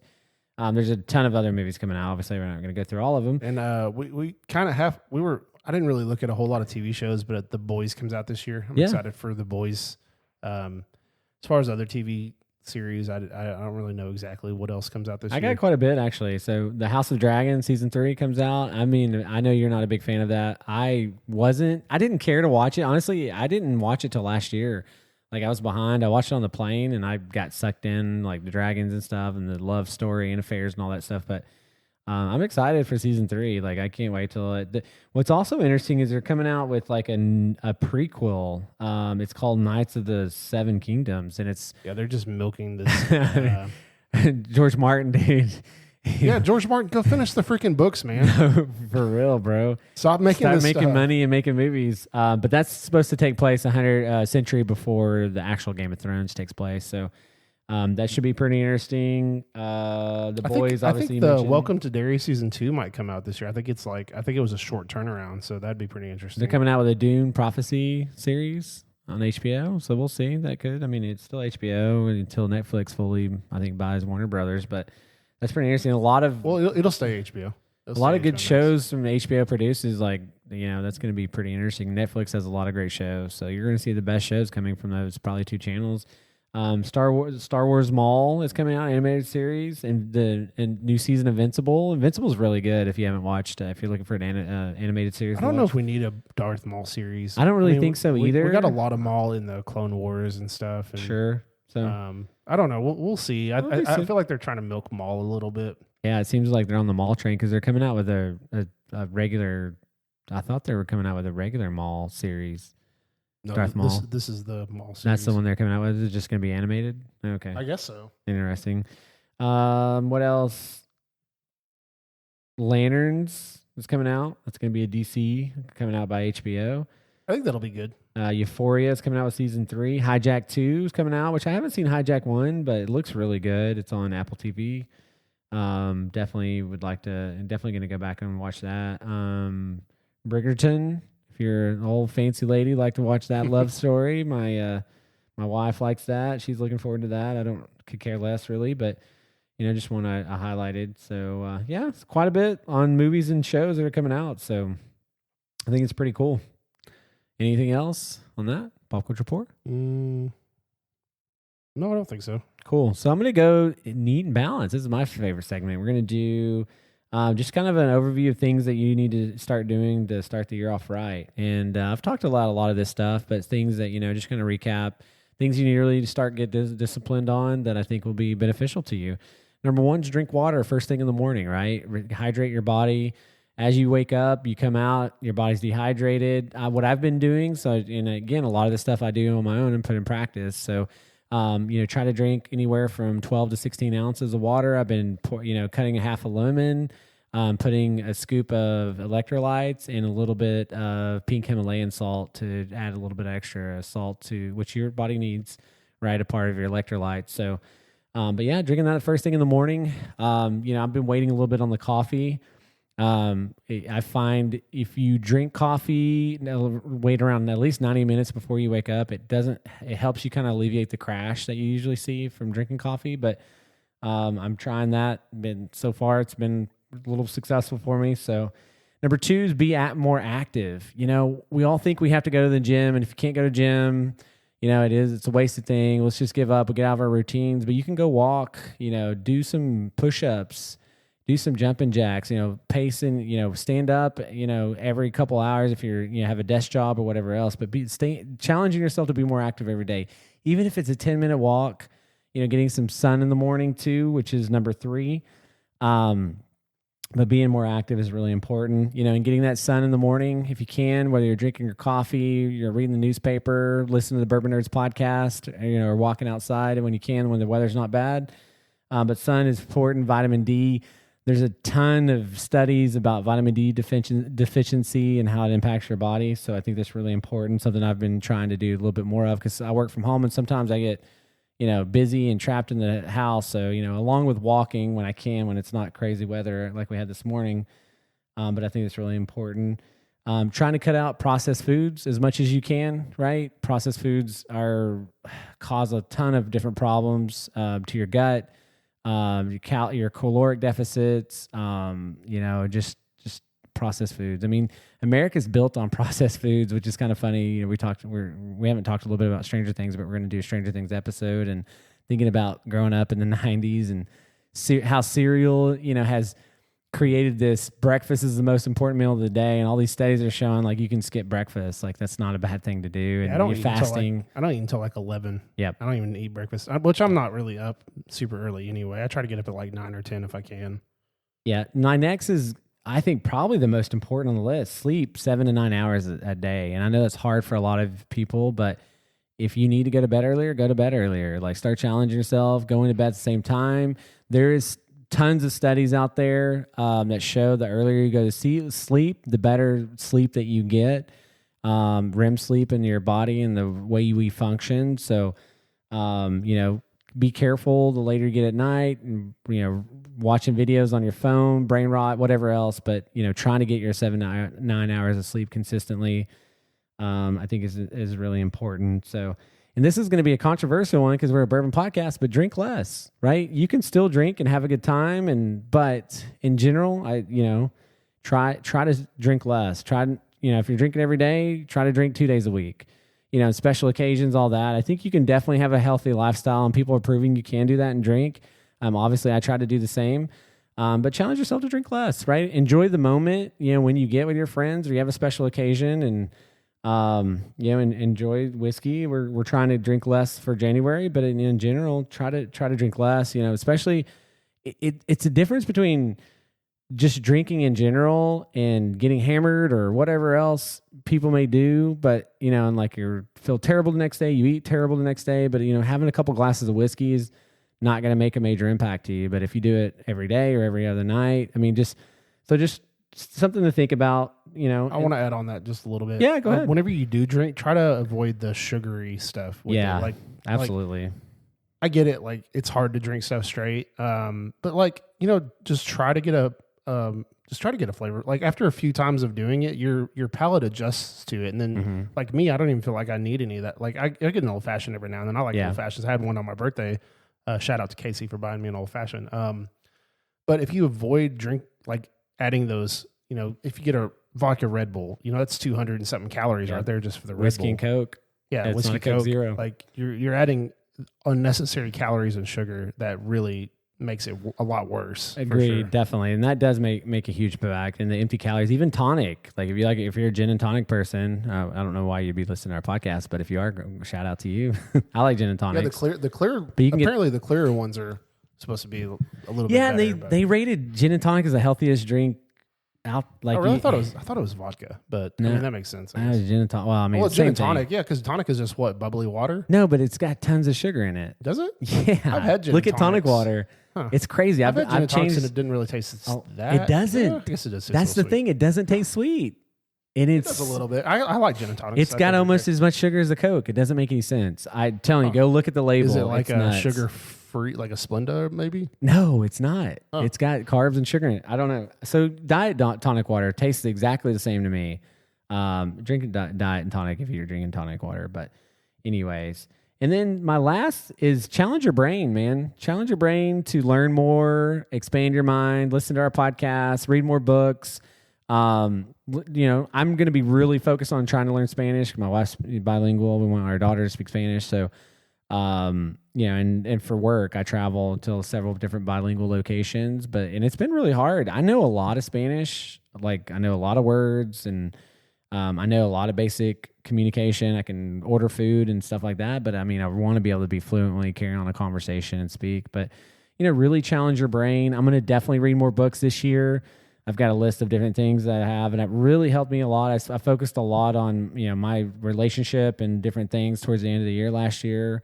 It was a tough year, I think, for different various reasons, but challenge your brain to learn. The more you learn, the more your brain, brain's a muscle too. There's a lot of studies coming out about how you can train your brain. So I challenge you to put down the Instagram and TikTok a little bit. And some of that, you can learn a lot from those too. I'm not always saying that, but, challenge other different things to do than just doing video reels over and over and over.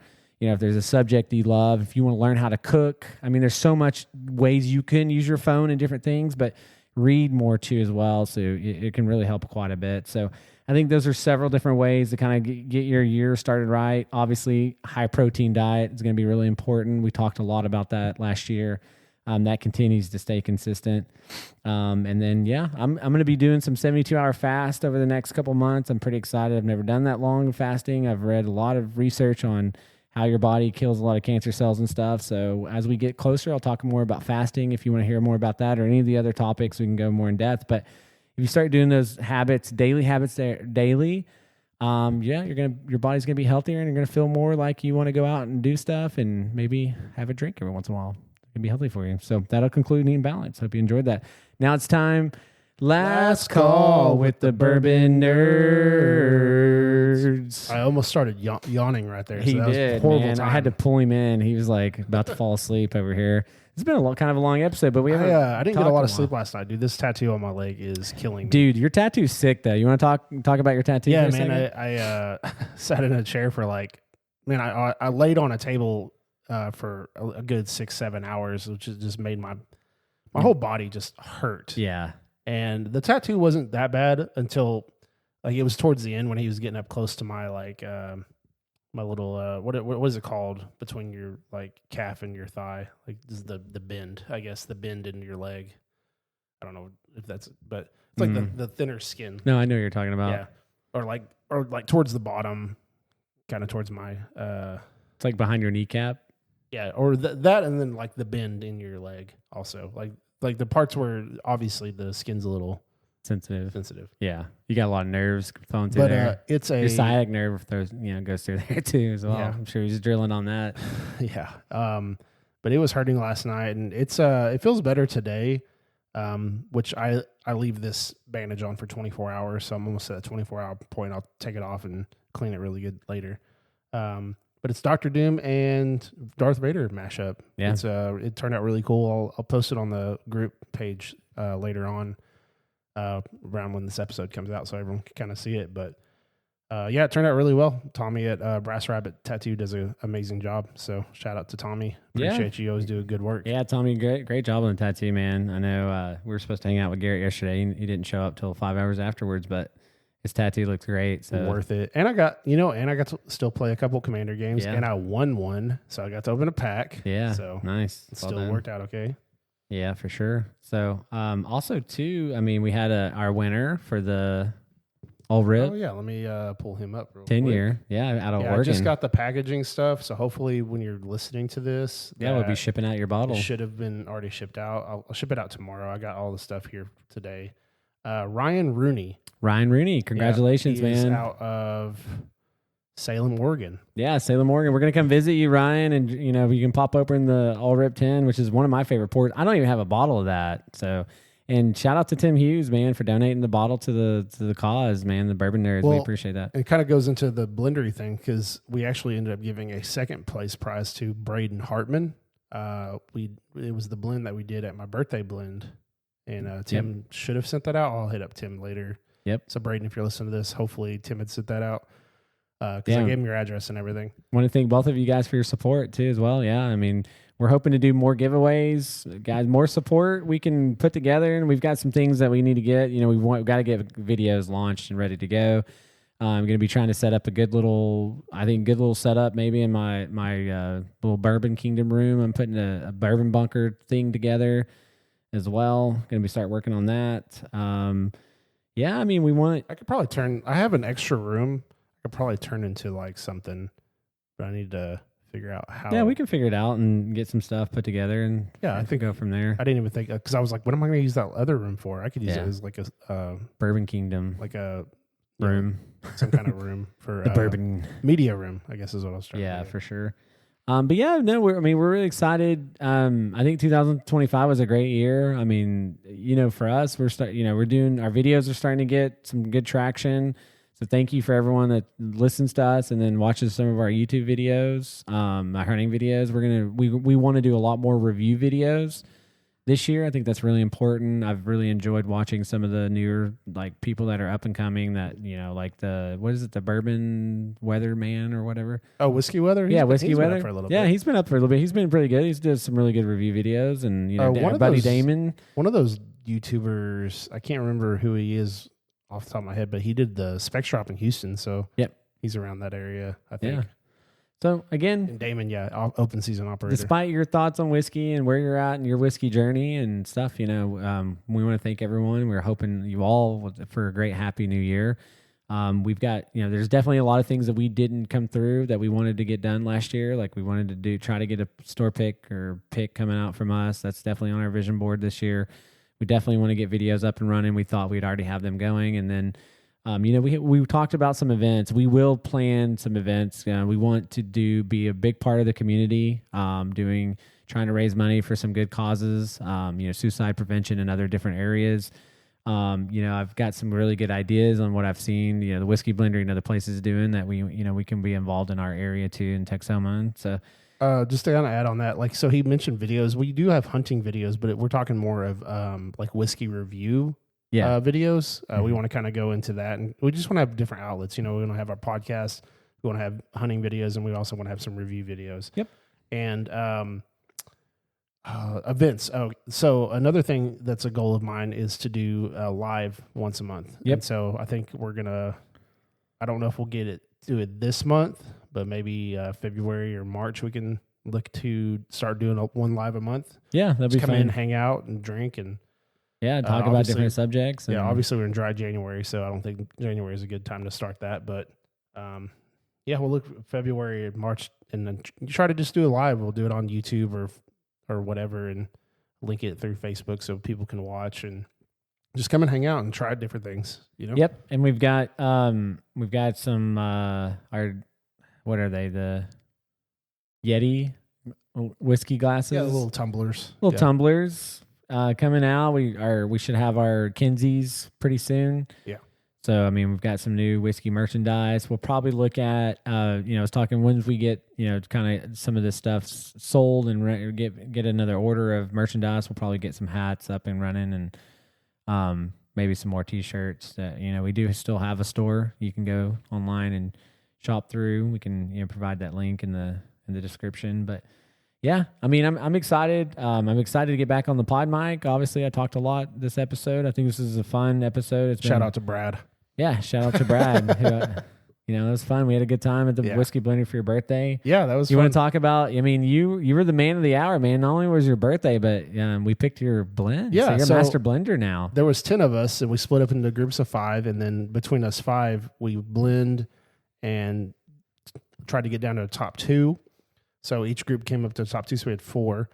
And then we all voted, and I was really shocked that mine won, and it won as big as it did, because I got 22 points, and the next one was like 14. And it was just a two barrel blend too. I didn't even use the third one, which everyone thought the third one was finished, but it really just, that 15 was the year that was just a 10-year bourbon. Yeah.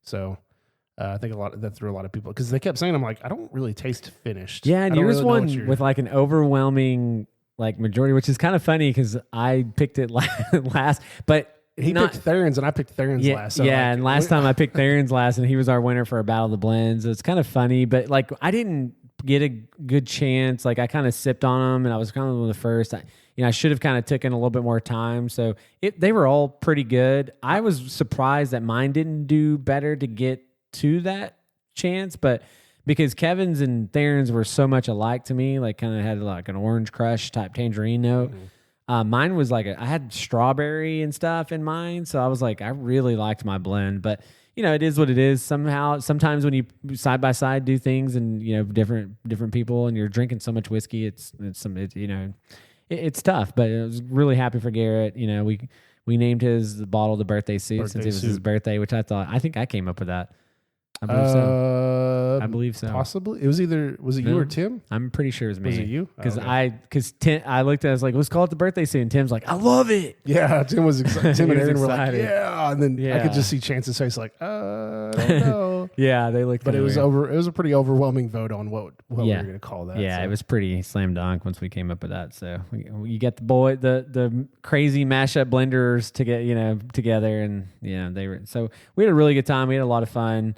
I can't say enough. A lot of great. Thank you for everybody that brought bottles to share, and we drank some really good stuff. And I think Garrett had a really good birthday, which makes me happy. So yeah, it was fun. It was fun driving Cody home. Yeah, he did drive me home, thank God. But can't even get a DD on my birthday.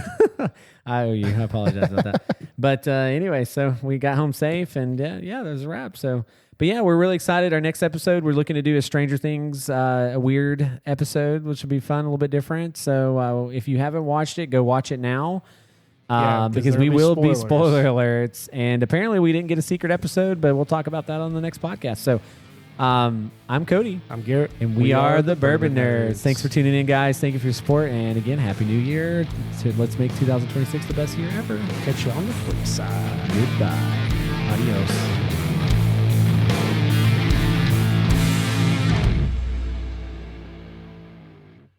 The Bourbon Nerdz podcast is hosted and executive produced by Cody Mills and Garrett Welch. The show is produced, mixed, and edited by me, Ethan Adams. The show features original music by Alex Pitts. You can find the Bourbon Nerdz on all the major social media platforms. Please follow, rate, and review the show on Apple Podcasts or your podcast player of choice. It really does help the show. Please don't hesitate to send an email or message on social media. We love to hear your thoughts, comments, and bourbon suggestions. The Bourbon Nerds would like to remind the audience to always drink responsibly, know your limits, and never drink and drive. Be sure to check in every Sunday for a brand new episode. Cheers!